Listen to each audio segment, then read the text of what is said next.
Shalom, selamat pagi keluarga besar Happy Sword Family yang dikasihi Tuhan. Bersyukur pagi hari ini kita bisa kembali mendengarkan renungan firman Tuhan. Sebelumnya mari kita berdoa terlebih dahulu. Tuhan Yesus, selamat pagi. Terima kasih untuk hari yang Kau berikan kepada kami. Satu hari lagi Tuhan Kau berikan kami kesempatan untuk kami bisa bangun dengan tubuh yang sehat, untuk kami bisa beraktivitas pagi hari ini. Dan kami percaya Tuhan Kau yang memimpin aktivitas kami pada pagi hari ini sampai selesai, sampai nanti malam kami kembali tidur Tuhan Yesus. Terima kasih Bapa. Sebentar kami akan dengarkan kebenaran firman-Mu. Biarlah Tuhan firman-Mu ini menjadi pedoman kami sehari ini untuk kami beraktivitas. Di dalam nama Tuhan Yesus kami sudah berdoa dan mengucapkan syukur. Haleluya. Amin. Renungan pagi hari ini saya beri judul titik-titik mau berintegritas. Jadi titik-titik itu diisi dengan nama kita sendiri. Seperti minggu-minggu lalu Bapak Gembala masih membawakan tentang kisah anak si bungsu yang hilang itu, tapi ditambahkan dengan integritas. Jadi kita sebagai orang Kristen, terutama pengikut Tuhan, apalagi yang sudah melayani Tuhan, kita tuh harus mempunyai integritas. Integritas itu adalah apa? Apa yang kita katakan sepadanan dengan apa yang kita lakukan. Ada yang saya mau bacakan dulu, Efesus 4 ayat 1. Ini Rasul Paulus yang menuliskan Efesus.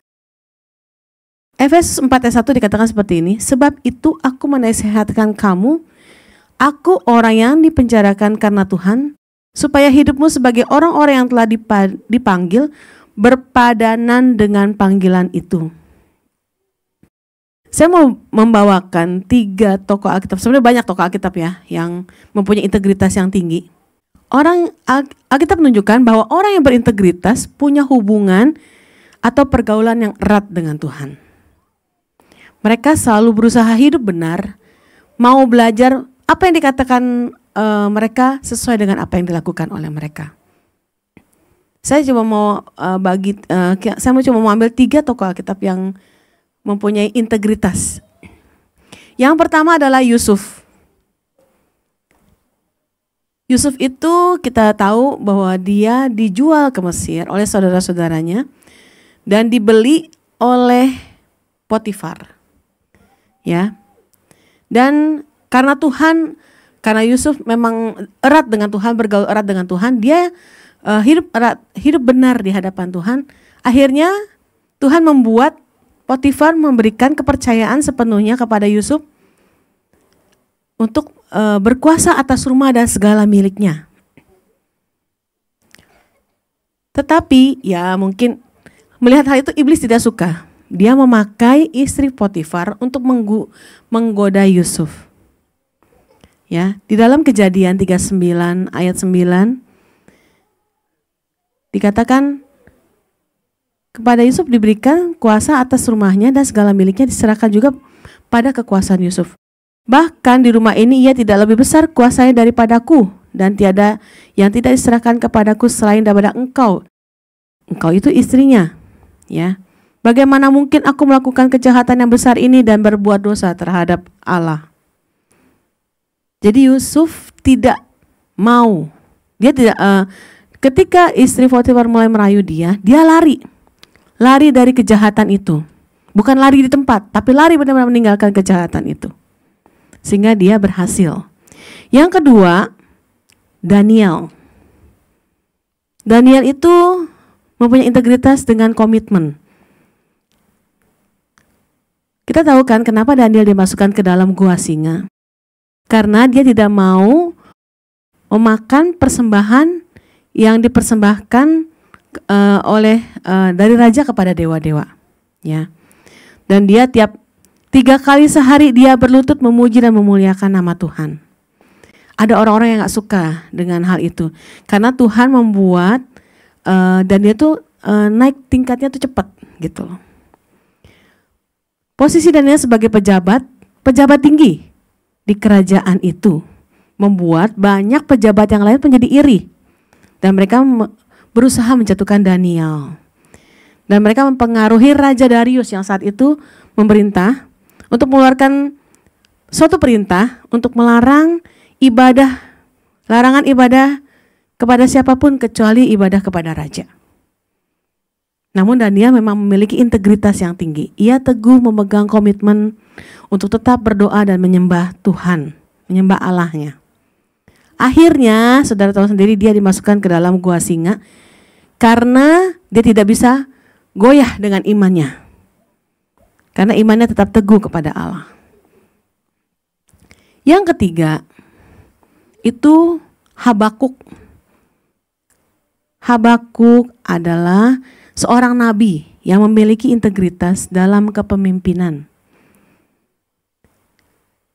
Sekalipun pohon ara tidak berbunga, mungkin kita sering dengar kata-kata ini dan mungkin juga kita tahu lagunya. Pohon anggur tidak berbuah, hasil pohon zaitun mengecewakan, sekalipun ladang-ladang tidak menghasilkan bahan makanan. Kambing domba terhalau dari kurungan dan tidak ada lembu sapi dalam kandang. Namun aku akan bersorak-sorai di dalam Allah, di dalam Tuhan, beria-ria di dalam Allah yang menyelamatkan aku. Allah Tuhanku itu kekuatanku. Ia membuat kakiku seperti kaki rusa. Ia membiarkan aku berjejak di bukit-bukit. Integritas berarti kemauan untuk menerima tanggung jawab dan siap bertanggung jawab dan melakukan apa yang menjadi tanggung jawab itu sesuai dengan apa yang dikatakannya. Pribadi yang berintegritas adalah mereka yang bersedia mengambil hal tersebut.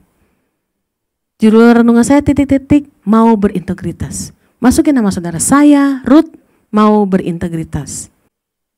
Di dalam Filipi 2 ayat 5 dikatakan, hendaklah kamu dalam hidupmu bersama menaruh pikiran dan perasaan yang terdapat juga dalam Kristus Yesus.